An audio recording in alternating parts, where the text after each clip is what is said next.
மற்றொரு அண்மை செய்தியை பார்த்துக் கொண்டிருக்கிறோம். முதல்வரின் முகவரி திட்டத்தில் 21,093 மனுக்களுக்கு தீர்வு காணப்பட்டிருப்பதாகவும் விக்கிரவாண்டி தொகுதி முன்னேற்றம் கண்டிருப்பதாகவும் தகவலானது வெளியாகி இருக்கிறது.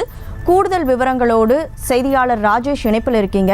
தமிழக அரசின் குறிப்பாக எந்தெந்த திட்டங்களால விக்கிரவாண்டி தொகுதி முன்னேற்றம் கண்டிருப்பதாக கூறப்பட்டிருக்கு, முழு விவரம். கனிமொழி வணக்கம். தமிழக அரசு சார்பில் அறிக்கை ஒன்று கொடுக்கப்பட்டிருக்கிறது. அதில் விழுப்புரம் மாவட்டத்தில் உள்ள விக்கிரவாண்டி தொகுதியில் 3 ஆண்டுகளில் நிறைவேற்றப்பட்டிருக்கக்கூடிய பல திட்டங்கள் என்று அந்த அறிக்கையானது தெரிவிக்கப்பட்டிருக்கிறது. அதில் 1,43,000 பேருக்கு முதியோருக்கு மாத ஓய்வூதியமாக 314 கோடி கொடுக்கப்பட்டிருப்பதாக தெரிவிக்கப்பட்டுள்ளது. மேலும் முதல்வரின் முகவரி திட்டத்தில் 1,24,00,000 மனுக்களுக்கு தீர்வு காணப்பட்டிருப்பதாகவும் தெரிவிக்கப்பட்டுள்ளது. மேலும் சுயதொழில் தொடங்கிட 1,388 கோடி ரூபாய் பணம் ஒதுக்கீடு செய்யப்பட்டிருப்பதாகவும் 16,000க்கும் மேற்பட்ட மகளிர் சுய உதவி குழுக்களுக்கு கடன் கொடுக்கப்பட்டிருப்பதாகவும் தெரிவிக்கப்பட்டுள்ளது. இது தவிர 30,798 பேருக்கு உழவர் பாதுகாப்பு திட்ட ஓய்வூதியமாக 67,000 கோடி ரூபாய் கொடுக்கப்பட்டிருப்பதாகவும் தெரிவிக்கப்பட்டுள்ளது.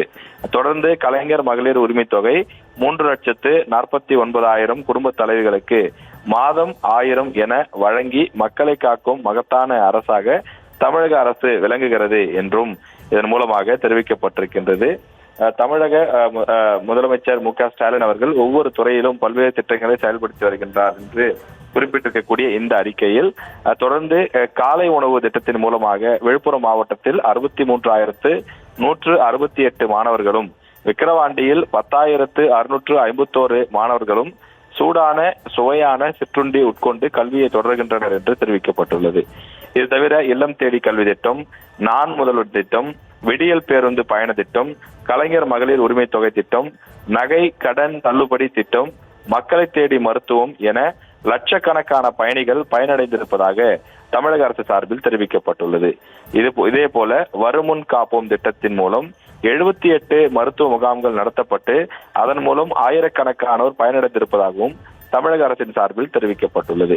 விக்கிரவாண்டி தொகுதியில் பள்ளி கல்வித்துறை மூலமாக 19,589 மாணவ மாணவிகளுக்கு விலையில்லா சீருடை, காலணி, புத்தக பைகள் மற்றும் விலையில்லா அட்லஸ் மேப்புகள், கிரையான்கள், உபகரண பெட்டிகள், வண்ண பென்சில்கள், விலையில்லா பூட்ஸ் உள்ளிட்ட பல்வேறு விஷயங்கள் வழங்கப்பட்டிருப்பதாக தமிழக அரசு சார்பில் தெரிவிக்கப்பட்டிருக்கின்றது.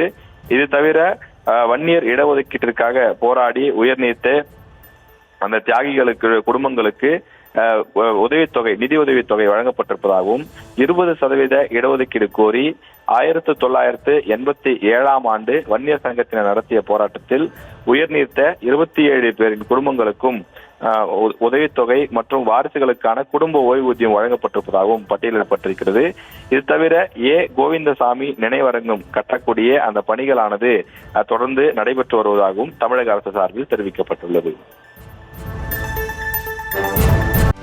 செய்திகளை உடனுக்குடனும் துல்லியமாகவும் தெரிந்து கொள்ள சப்ஸ்கிரைப் பண்ணுங்க.